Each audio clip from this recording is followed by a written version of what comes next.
यदि कहीं कोई यज्ञ करता महात्मा पाया गया, हवन करता पाया गया, तो उसको मार करके मेरे सामने लेकर के आना।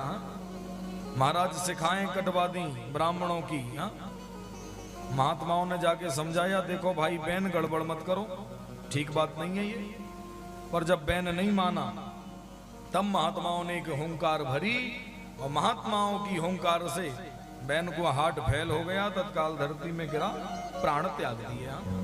ये हार्ट अटैक की बीमारी इसलिए कहते हैं हम कि आज की नहीं, ये पुरानी है भाई। दिल के दौरे जो पड़ जाते थे ना, ये बड़ी पुरानी बीमारी है। जब संतों ने हुंकार भरी तो एक हुंकार से ही समाप्त हो गया बैन। और इसके ऊपर जीवन भर के लिए बैन लग गया।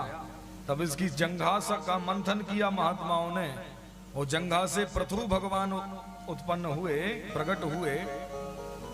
और पृथु भगवान ने प्रकट होकर के ये जो धरती थी, ये बहुत ध्यान देने योग्य बात है। आज हम लोग अन्न खा पा रहे हैं ना, तो इसमें पृथु भगवान की कृपा है हमारे ऊपर। और पृथु के नाम से ही इस धरातल का नाम पृथ्वी रखा गया, पृथु के नाम से। यहाँ जहां हम बैठे हैं ना, इस पूरे भारतवर्ष में सिवाय चट्टान पत्थरों के अलावा कुछ भी नहीं था, जंगलों के अलावा।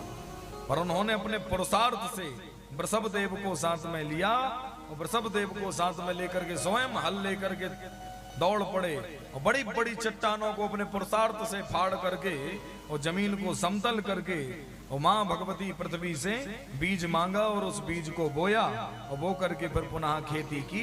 तब जाकर के लोगों को भोजन मिलना प्रारंभ हुआ। नहीं तो भोजन बचा नहीं था, पृथ्वी ने सारे बीज अपने भीतर लिप्त कर लिए थे। तो इसलिए उन बीजों को पहले मांगा पृथ्वी से। इसलिए इस धरातल का नाम ही पृथ्वी रखा गया है।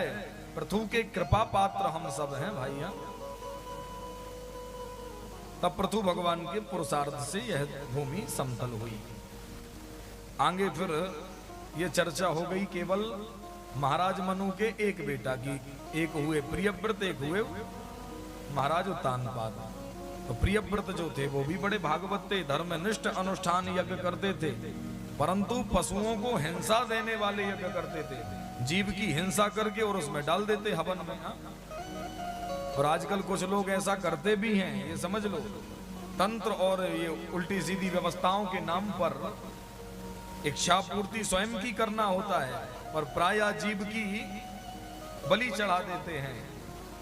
एक बात तो मानते हो कि इस धरातल को चलाने वाली मां भगवती है, ये तो मानते हो ना। और यदि मां भगवती इस संसार को चलाने वाली है, तो कोई मां अपने पुत्र की बलि कैसे मांग सकती है भला बताओ मुझे। तो ये जो बलि प्रथा है, ये बलि प्रथा भी बिल्कुल निषेध है भाई।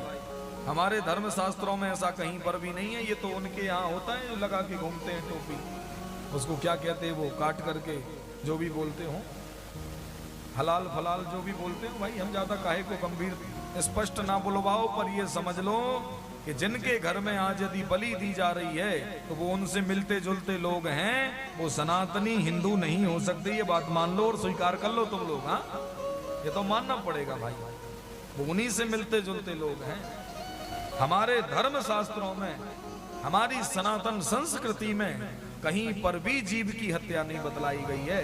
हमारा धर्म सिखाता है अहिंसा परमो धर्मः। ये सनातन की व्यवस्था है।